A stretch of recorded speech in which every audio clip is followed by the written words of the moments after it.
Hello, everyone, and welcome into another edition of the Front Office brought to you by Royal Farms, home of the world's greatest chicken, the area's best tasting coffee, and home of some of the most awesome deals on their Western fries. It's Friday at ROFO through April 30th. That's Friday, FRY, for their Western fries. I'm Tony Lombardi, and I'm joined on the Front Office each week by Brian McFarland.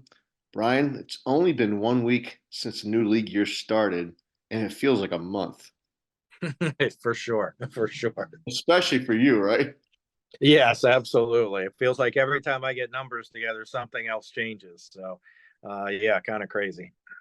But before we get into the Ravens cap situation and a few deals that have happened since we last talked, I wanted to ask you, have you watched The Dynasty on Apple TV? I have not. No, I have not had a chance yet. I'm telling you, you will fly through it. The episodes are like 33, 35 minutes long. Ron Howard and Brian Glazer are behind it. It's so well done. It talks about things in Brady's career I didn't know about, his relationship with Belichick, relationship with Kraft's power in the NFL. It goes into Spygate, Deflategate, the Aaron Hernandez situation and ultimate demise, and some Super Bowl insights that I thought were really, really cool to watch. And you don't have to be a Patriots fan. They kind of did it in a way that was full disclosure. It's totally transparent with all the warts and everything else showing. And Belichick comes off as Darth Vader. I mean, it's he really doesn't come off well at all. Well, that I'm not surprised in a way. I mean that he kind of feeds into that persona himself a little bit, I guess. But he's old school, and as long as you're winning, that works. You Right. can do that. I mean, you look at your Bill Parcells as your Bobby Knights, but when you stop winning, it becomes harder for people to put up with that. And some of the players that they interview, you get the feeling that actually all the people that they interview, the even Kraft, you feel like, they sided with Brady. Hmm. But it's really interesting. I don't want to take any thunder away from the show, but it's definitely a binge watch. Apple drops things. They drop two episodes initially for a new series, and then they drop, I think, the others two at a time for a week. But now that it's all been dropped, you can just binge right through it.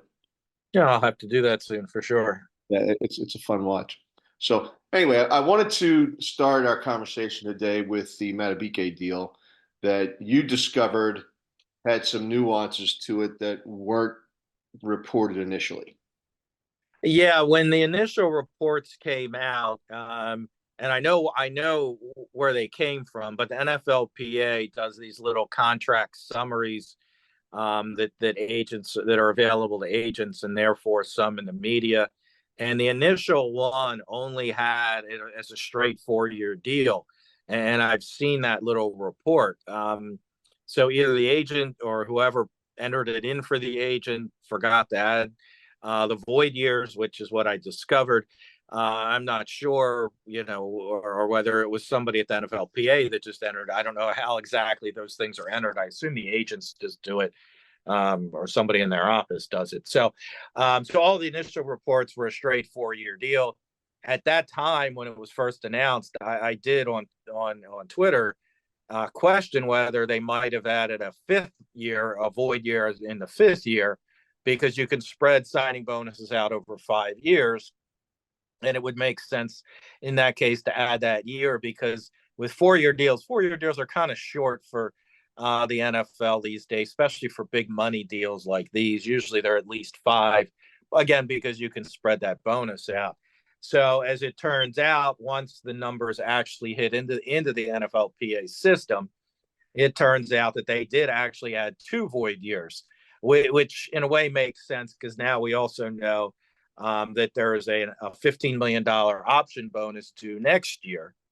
So that they added the sixth year, which would allow that option bonus in 2025 to prorate again over 5 years. So both the initial signing bonus and then next year's option bonus The signing bonus was 25 million this year, so that prorates 5 million a year for the first 5 years. And then the option bonus, the $15 million option bonus paid next year, will also prorate over 5 years, starting next year and through 2029. So, for that helps them lessen the initial cap numbers in the first couple years. We get back to the issue with void years, though, and that is in 2028, there will be $11 million in dead money on the cap.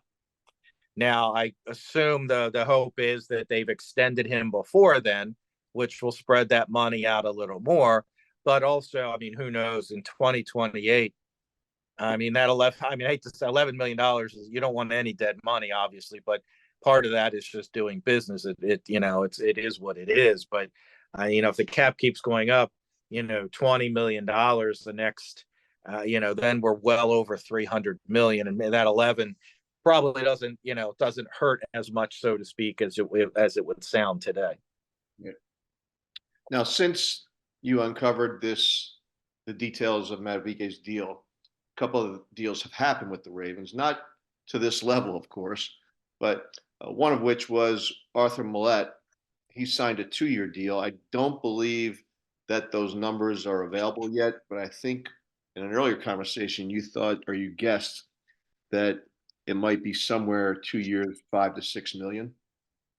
Yeah, that's what I'm figuring. I think it'll be less than Darby's deal. Darby has more of a pedigree. Darby's an outside guy as opposed to Millette being more of a slot guy. So that maybe it goes to 7, maybe it's 2 years, 7 million. But I think it'll come in under the 8. About 8 was 8.5, I think was Darby's deal. So I think it's going to come in less than that. Also because he's on the market an extra week, so to speak. And right now, I mean, honestly, right now, not many players are getting 2-year deals or only getting 1 year. So So, and who knows how that'll be structured? It could be structured to be a 1-year deal, but 2 years on paper. So we'll have to see. I mean, the PA's been very slow posting these kinds of things. So who knows when we might see those details. It's not a big deal, because if it's a big deal, then the agent is out there trumpeting the numbers. So, but in this case, that's not happening. So I don't think he broke the bank or anything like that. Chris Board signs with the Ravens yesterday. His job, I mean, he's just basically taking the place of Delshon Phillips, who signed with the Texans a 1-year deal, $2.6 million. Talk a little bit about, do you know anything about Chris Board's deal right now? No, nothing on that either. I would think that would be less than a 2.6. There might be some incentives in the deal. So maybe it's, 1.75 or in that range, with some incentives. It might take him over 2.6 if he sees, a significant amount of snaps on defense. He was released by New England, and he had signed a 2-year deal. So with New England, he had signed a 2-year, $5 million deal. He made it through 1 year of that, and then they cut him. So I can't imagine that. I don't see him getting over 2.5 million if that was the average on his deal. And New England cut him, and New England is swimming in cap space. So this wasn't a situation where they cut him because they needed cap, they needed cap room. This is a new coach too, so obviously that factors in. So I would think he'd be in the 1.5 to 2 range probably. If that, he might even be just a veteran minimum deal, which would be just a little over $1 million.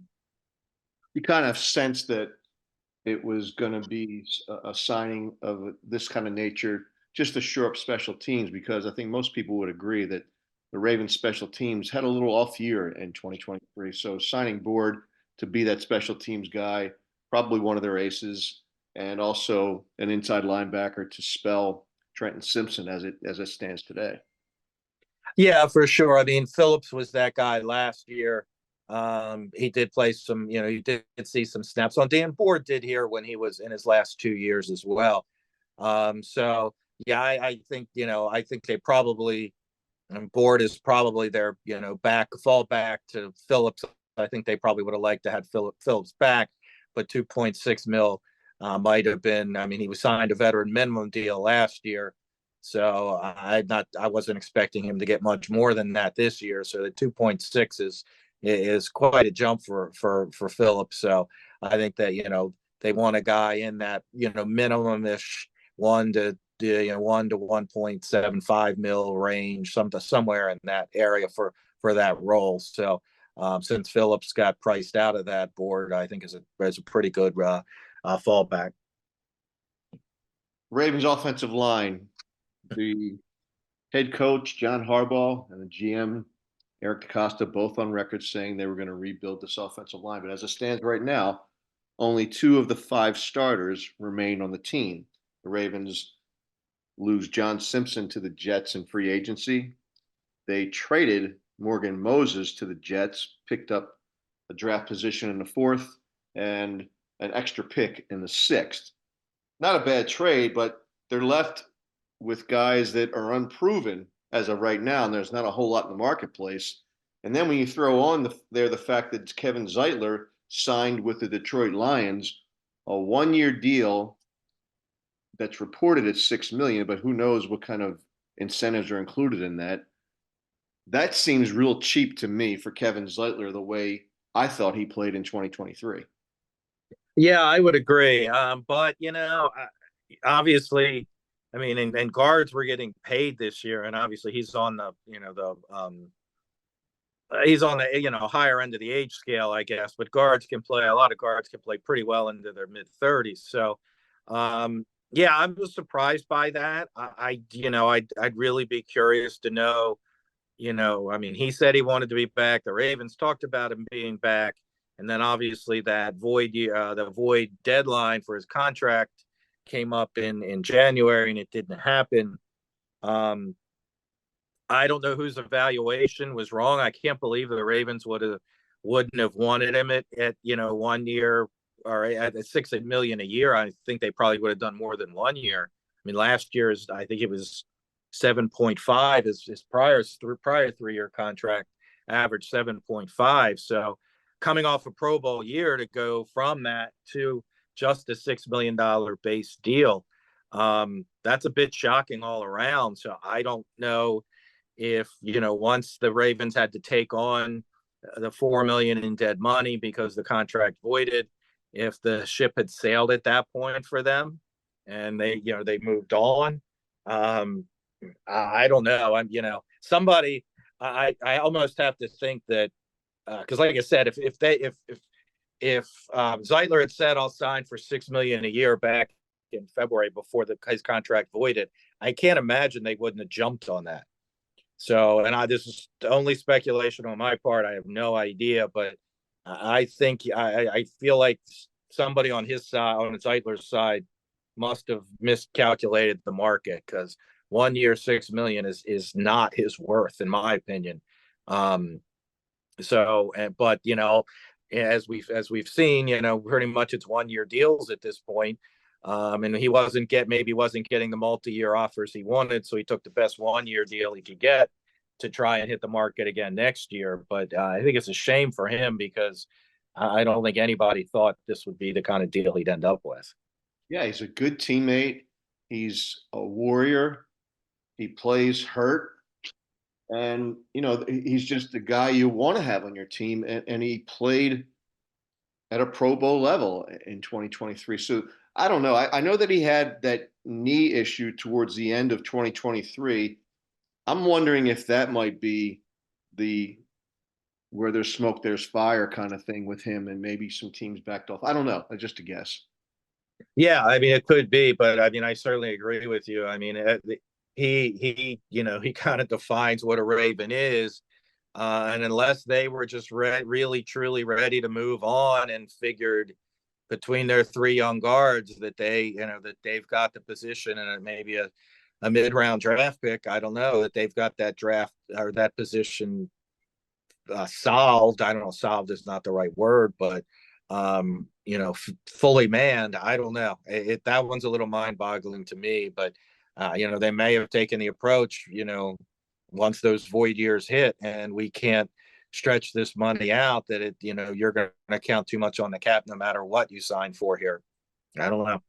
Yeah, it's tough for us on the outside of the building looking in because they all know what the master plan is. We don't. So sometimes Right. as you're putting a puzzle together, you put it together when you recognize the pieces, but when we don't know what the puzzle even looks like, it's hard to really speculate on why they make certain moves and why they don't make others. But that's the way it is when we're outside the castle, Brian, and that's why you're the master when it comes to this, when it comes to working the salary cap. So I did want to remind everybody that we're sponsored by Rofo, and every day at Rofo is Friday. What that means, Western fries, almost as world famous as their chicken.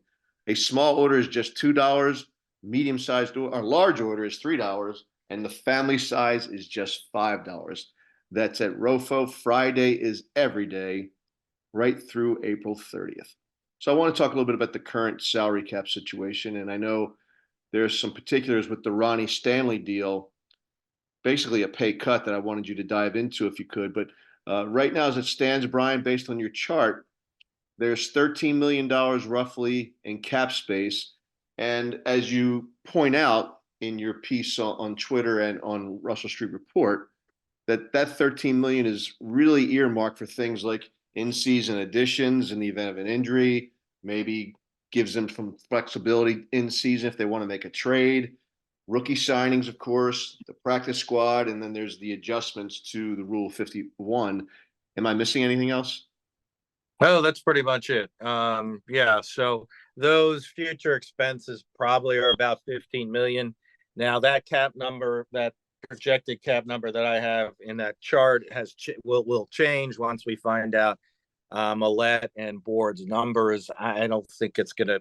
I mean, so it might change it by about 3 million and reduce it by about 3 million. I don't think it's going to be much more than that because as those guys are added to the cap, two players will fall off under the Rule of 51 and they're just under 800,000. So that offset will eat into whatever the cap numbers are for Board and Millette. So I'm just say around 3 million. So yeah, so I mean, they can, they don't need to make cap space at this point to sign anyone because those are future expenses. They'll just need that money and that cap space available down the road. I mean, they still, to our knowledge, have not restructured Lamar Jackson. That's a little over $11 million, and then Roquan Smith and Marcus Williams are also candidates as well, as is Mark Andrews. Now, Mark Andrews was due a $4 million roster bonus last Friday or Saturday. So that was either paid or they restructured his contract then. That'll take us a few days to know. But if they did pay that, then restructuring him, which originally would have been about 5 million, is only about 3 now because he was paid $4 million. And you can't once that bonus is paid, that can't be restructured. So that's one of those things will to be determined, but they certainly have options and avenues to create cap space if and when they need it.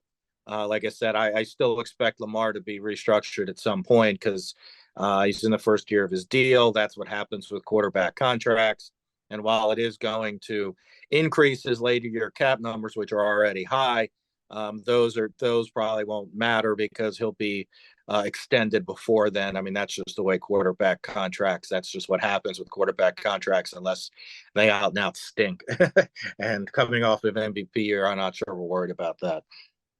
Now, you broke the news on the particulars on the Stanley pay cut, essentially. And, I think you got some good credit from 1057 The Fan and some different podcasts around.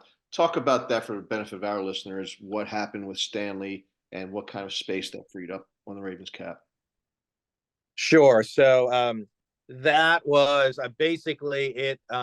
It reduced he was due 15 million in compensation in cash this year between an $11 million bonus, and I'm sorry, $11 million salary and a $4 million roster bonus. They reduced that cash basically in half. So now he's due a $3 million base salary, $1 million roster bonus, and then they're using, which they've just started using in the last couple of years, per game roster bonuses. So, and that there's 500,000 worth of that. So if he plays, he gets paid. I think it's like 29,000 a game. And if he's not on the active roster that week, he doesn't get paid. So that's a good thing to use for a guy that's had an injury history. I think the first person they used them with that's actually really come into play was Jadeveon Clowney last year, and obviously he had come off of years where he was playing 12 or 13 games, but not 16 or 17, depending upon the year. They did have some in some other players' contracts, but they never reached those years. So I've never had to account for them. They're kind of a pain to account for. But that's so I'm not real thrilled about them using them, but I understand their logic for sure. They don't have to worry about my feelings. So they reduced that in cash, and then the way it was structured, so they reduced it. He took half of what he was supposed to get in cash, and that saves them a little over 9 million against the cap, which is huge, and that's why they haven't had to restructure anybody at this point, because that was a huge cap savings. They did add, which is a big number, but 10 million in incentives, none of which count against this year's cap. So those all would be statistical categories that he didn't reach last year. We have not seen any reporting on those yet. I'll be interested to see what those are, because with a lineman, there's only so many things: the snaps, starts, and then kind of team performance, things based on the team performance. It's not like with a running back or receiver or quarterback, we have yards and touchdowns and receptions and carries and things like that. So it'll be interesting to see how those are. So he could, if he has a healthy year, starts every game this year, then there's a good chance he's going to earn a lot of that 10 million back. That'll hit next year's cap. So it works. I'm surprised at how much they were able to get the cut. I was thinking if they got down to 8, that would have been amazing. So that would have saved 7, but they saved 7.5 in cash. But as far as the structure of the deal, saving 9 was where I was thinking they might get to 8, maybe. To get over 9 was a really good job for them. Well, I think it sends a good message in a lot of different ways. It says to the player, I think the structure is pretty much, hey, Ronnie, we still believe in you. You just have to play to the level you used to play at. And from the player's perspective, he's accepting that and saying, I'm going to do the best I can to get back to that level. Right, and that's another key thing, and probably obviously the cap savings and all of that is important, but they removed, so he was under contract through next year, so through the 2025 season.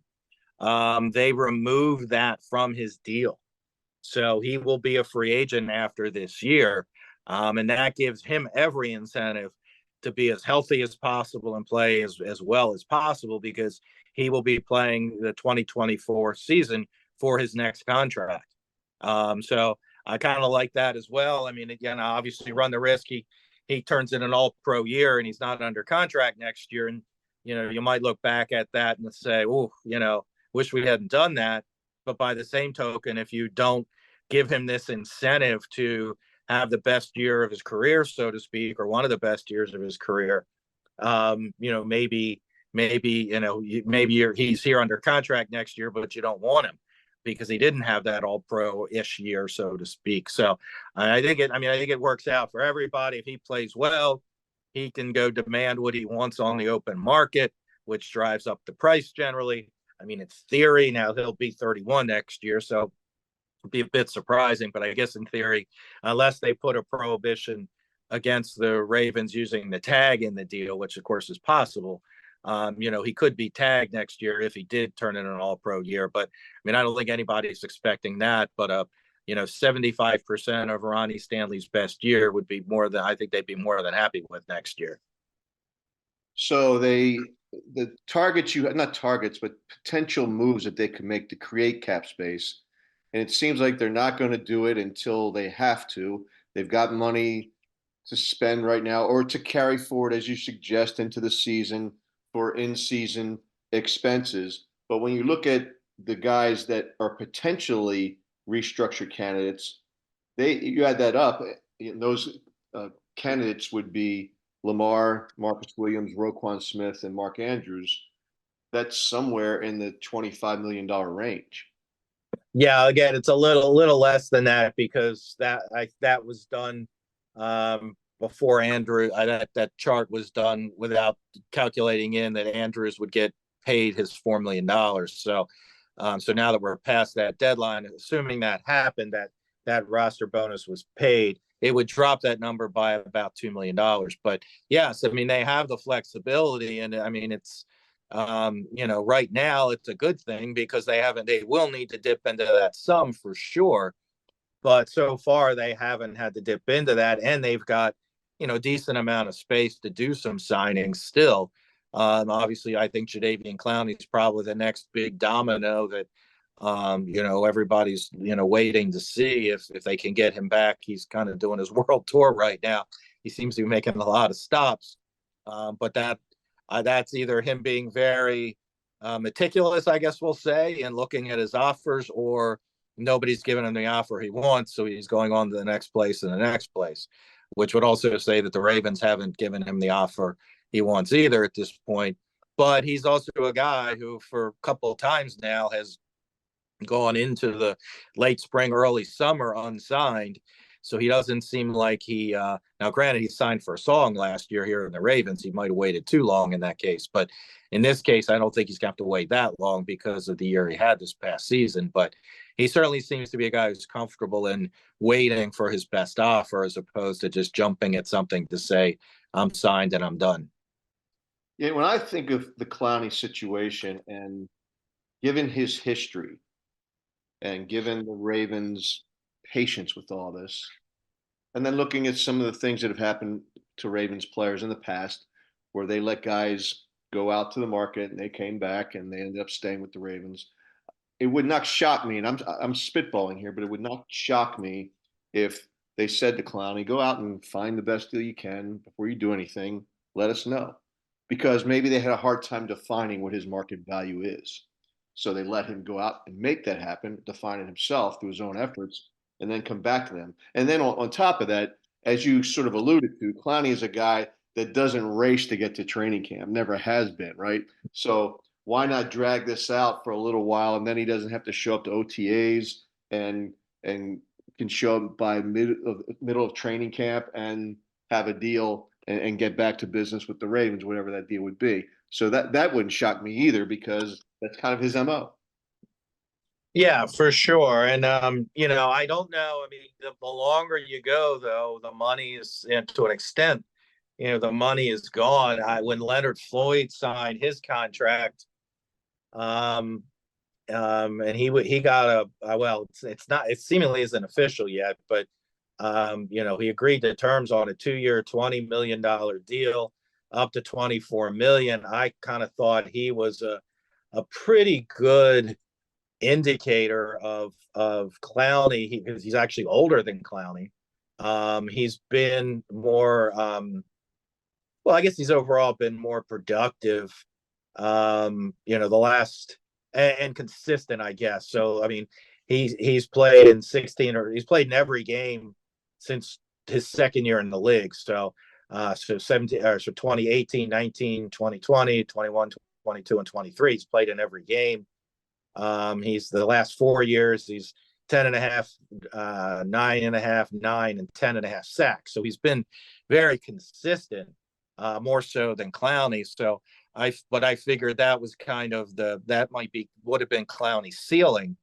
So, if that's the 10 million, the 12 million based on incentives, then Clowney's probably the 8 to 10, 7 to 9 range per year. But that money runs out. So I would think we'll hear something in probably in the next week or by maybe even by the end of this. Well, today's Wednesday now, but I would think by certainly this time next week that'll be resolved, because I don't think he's the money dries up to an extent, and we've already seen that with guys just getting 1 year deals. So, but that's what I would think he'd be aiming for. But I think he come in a little under what Houston got, even though Houston is about 2 years older. You mean Floyd? Floyd, I'm sorry, Floyd. I always get those two guys confused. So yes, Leonard Floyd. Sorry. But it's nice to see that they have the flexibility with, and I think most of those restructured candidates, Jackson, Williams, Smith, and Andrews, depending upon if Andrews is done or not already, they're all good restructured candidates. I would say the one I'd have the biggest question about would be Williams, because of his recent injury history, although he didn't have that prior to coming to Baltimore. But Lamar and Roquan and Andrews, I think those are solid restructure guys that you don't have to worry about too much if they're going to play to the level of their pay and have to like cost them money on the cap later on. Yeah, for sure. Andrews, probably the only concern with Andrews is next year, 2025 is the last year of his deal. So that's going to raise, but his cap numbers are actually relatively sane, I guess we'll say, even next year. So yeah, I mean, I don't think that's going to be, I mean, his cap number, yeah, this year and next year presently is a little under 17 million. So if you restructured him, that would put that would put next year's cap number for him pretty high, closer to 20 million. So that might be something you'd want to avoid there. But so maybe it was worth paying him the bonus this year, and they can still restructure him and get the 2.9 instead of 4.9 in savings, because that they feel like that's enough.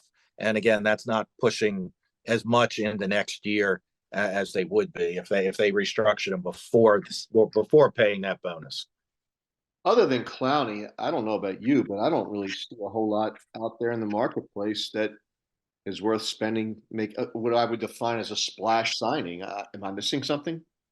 No, I don't think there really is. Well, I mean, I guess one, he's coming off of injury.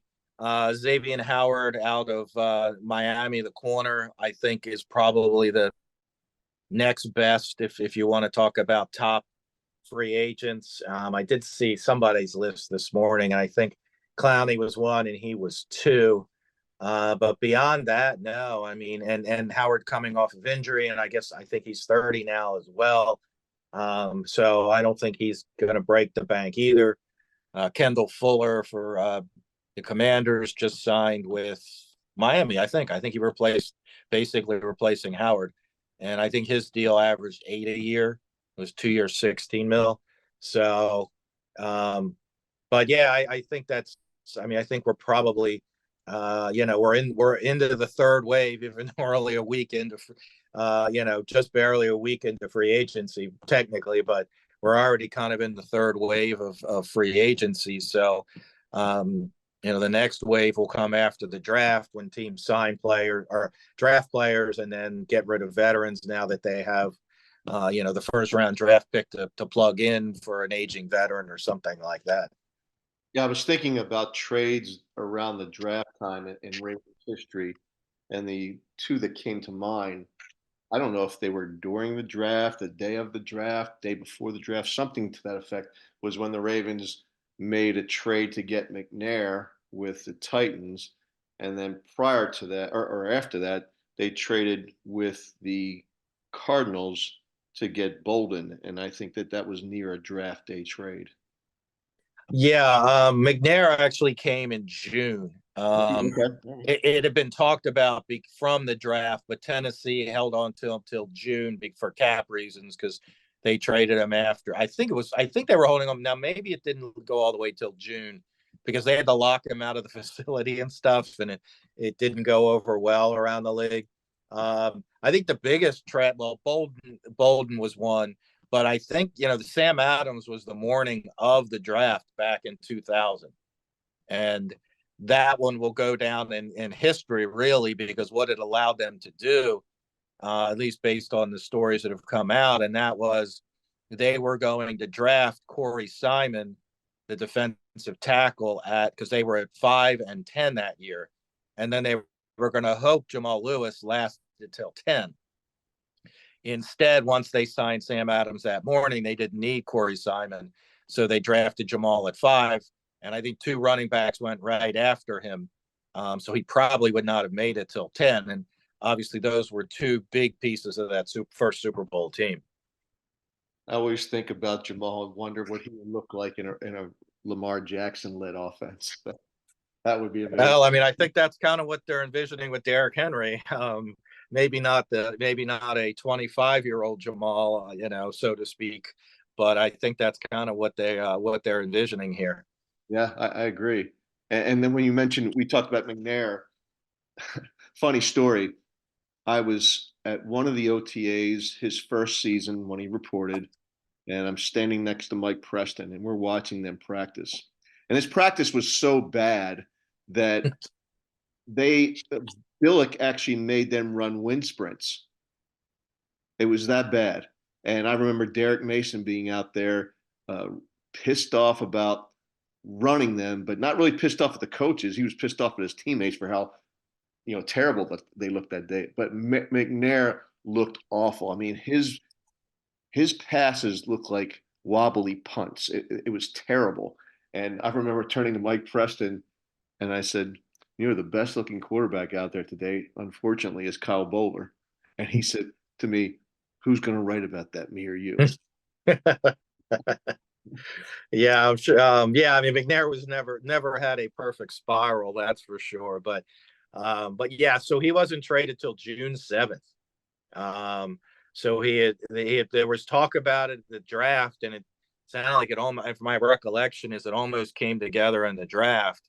But they held on to him, and I think the Ravens only sent a 4th-round pick, so I don't think it really got them much by holding on to him that long. But yeah, but I remember there was discussion definitely during that draft that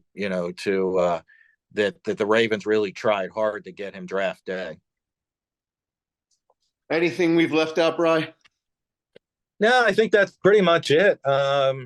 Yeah, not a whole lot. I mean, I don't expect a whole lot to happen probably till the draft at this point. So we got a month. There'll be some minor signings here and there, I guess. But for the large part of Clowney obviously being Clowney or Van Noy, I guess, being guys that I don't know that they bring them both back, but if Clowney goes, will they bring Van Noy back sooner? It seems like Odell Beckham Jr. that ship has sailed. Obviously, doesn't preclude them from turning around and going back, but then again, minor signings, Daryl Worley maybe, another running back, Kevon Seymour at corner, but those aren't going to affect the cap much at all. But yeah, I think we're going to probably hit that dead time as teams, go towards the draft and say, there's 5 guys out there that are equal that I can sign for the relative minimum, but I'm going to see what I draft first and then circle back and see who of these guys are left and go after them at that point. Yeah, I mean, that seems to be a good approach, actually. You never know what's going to happen on draft day. Players do fall to you. And just look back at 2022 when Kyle Hamilton and Linderbaum fell to them. So, yeah, and I don't think they were expecting to draft a safety and a center with their 2 first-round picks going into that day, I imagine. Right. Those are positions that aren't drafted oftentimes in the first round. Right. But they were obviously, by year 2, we're quite happy that they did. And we'll take 2 more of those this year. Yeah, absolutely. So, all right. Well, that's it for the front office today. Brian and I will be back again at it next Wednesday. Thanks to all who've listened, and special thanks to Royal Farms, real fresh, real fast.